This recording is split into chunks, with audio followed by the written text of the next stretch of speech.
Assalamualaikum and hi. So today we'll continue with our lecture 7. Last week we didn't have lecture due to the public holiday. So we are today on knowledge economy. So the objective of this lecture is by the end of this lecture you should be able to know the concept of knowledge economy and some other related concepts related to knowledge economy or knowledge-based economy. I'm going to use these two terms interchangeably. I'm probably going to call it as knowledge economy. I'm probably going to call it knowledge-based economy. Either or, both means the same in this lecture. Second, the characteristic of knowledge economy. So basically a more defined details on what is knowledge economy. Third is a very brief on economics of R&D. This is where you're probably going to see the relation of why we are studying this with you as science students. And the fourth one is the models of innovation. We will learn about 3 different models of innovation. We'll talk about it later at the end of this lecture. So, as usual, I have this diagram to guide our lecture. We'll start with the concepts in knowledge economy. So, these are the 3 main concepts that we're going to discuss. We're not really going to go through deeply in one of them, especially in the economy and knowledge, but it's just going to give you a brief idea on what is knowledge, what is economy, and then finally, what is knowledge-based economy or knowledge economy. So generally, economy is defined as the management of financial matters for a community, business, or family, or in large scale, a country. So it involves about production, distribution, and consumption of goods and services, market firms in the case of capitalism, and the efficient of allocation of resources such as the land, which includes raw materials, natural resources like oil, gas, gold, labors, workers' time, effort, expertise, and also capital, which are equipments, plants, wealth, and others. So when we talk about economy, we also need to talk about economic indicators. Here we're going to discuss about GDP, which stands for Gross Domestic Product. Per capita means per person. So GDP, Gross Domestic Product, means the value of economic activity within a country. Is a measure of a country's economic output that accounts for its number of people. So per capita real GDP is equals to real GDP divided by population. Hence, you have the GDP per capita. So why the largest economy aren't the richest per capita? So GDP per capita allows you to compare the prosperity of countries with different population sizes. The largest economies aren't usually the richest per capita because if you look at here, the US, even though the GDP is lower compared to China, which has higher GDP, because of the population number in US is smaller, way smaller, 4 times smaller than China, the GDP per capita for US is higher than China. That's why the largest economies aren't the richest per capita. Here, China is the larger economy than US. So we look at where Malaysia is. Our per capita is, our GDP is actually 5.86 billion. You can't compare with these two because they're a trillion. And our population is 31.53 million currently. And our GDP per capita is 12.105. 0.50, which is somehow not that far from the China. So in the end, the number of population really decide the GDP per capita.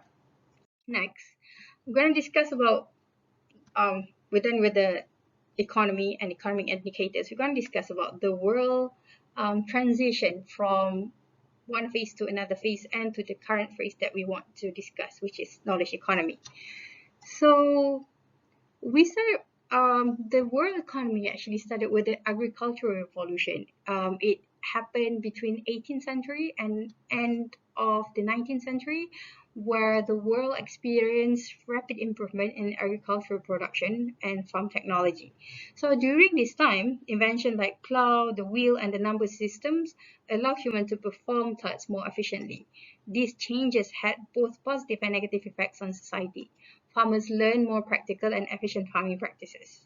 Um, and then there comes the Industrial Revolution, which brought about rapid, significant change in the economy due to the introduction of power-driven machinery and other energy sources. So there are numbers of machines has been invented during this that drive this industrial economy. So in this economy, societies develop from agricultural to industrial rapidly. Work that was previously done by human is now being centralized and done in the large factories, and it can be produced in massive amount and quickly.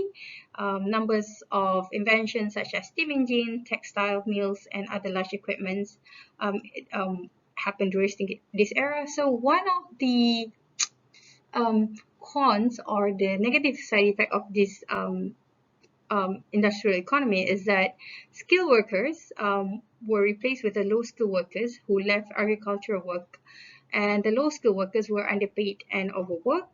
Hence, there is an inequality gap between the rich and the poor during this. During this era, it was actually happened during the agricultural era as well. So now we discuss about the post-industrial economy, the one that we're currently still in. So post-industrial society is more recent development. So previously in the agricultural economy and industrial economy, the um, we I mean the focus is more on the production of goods, but in this post-industrial society is more on the information and services. Here we can see that a shift from product to ideas and knowledge, from hands-on skills to literacy skills, and decentralization of the workforce because work is no longer centralized around cities and factories. So there's a big shift in the economy, workforce, more people more employed in the service industry like government, sales, banking, and education. Now we're going to discuss about knowledge economy. So basically, the world has gone through all these phases of economy, from agricultural, industrial, post-industrial economy. We are still in the post-industrial economy. We hope and we are planning and we work on going to knowledge economy. Before we go to knowledge economy, let's go back to the definition or concept of knowledge in this knowledge economy. So knowledge is information that is interpreted and used by decision makers to meet their goals. It is a public good in that there is no additional cost when shared with other users. Others cannot be excluded from using it once it is created compared to other types of products in other different economy, type of economy such as agricultural or industrial. But here in knowledge, it's there. You cannot deplete it. And then knowledge is generally divided into two types, which are knowledge about technology and knowledge about attributes or tacit knowledge. Tacit knowledge is basically refers to knowledge gained from experience, which is often a source of competitive advantage. So now the concept of knowledge-based economy. So knowledge-based economy is one where the generation and utilization of knowledge contribute to a significant part in economic growth and wealth creation. We're going to go further later. But here you can see the difference between each type of economy. If you look at the agricultural age, you see the higher used is the labor. The one in the green is the labor and the land. And if you look at the industrial age, the highest use is the capital, a bit more a middle in the labor as well as the land, and knowledge is also not that high. But if you look at the knowledge age, so knowledge is definitely the highest used. Capital not as high as knowledge. Land and labor is the least used. I think the land is actually least used. So this representation actually explains the representation of the phases of economy that I have presented you just now, right? So a bit of concept of knowledge-based economy. So basically, in knowledge-based economy is the use of knowledge to create goods and services. That's it. It refers to high portion of skilled workers in the economy of locality, country, or the world, and the idea that most jobs required specialized skills. So we're basically talking about people with high skills, with high knowledge. And the main personal capital of knowledge workers is knowledge. Many knowledge worker jobs require a lot of thinking, manipulating information as opposed to moving or crafting physical objects, like what happened during the previous economies, such as agricultural and industrial economy. Okay, in this knowledge economy, other traditional factors of production, such as labor, capital, raw materials, and entrepreneurship, is remain important. But knowledge will be the key factor driving growth, creating new value, and providing the basis to remain competitive.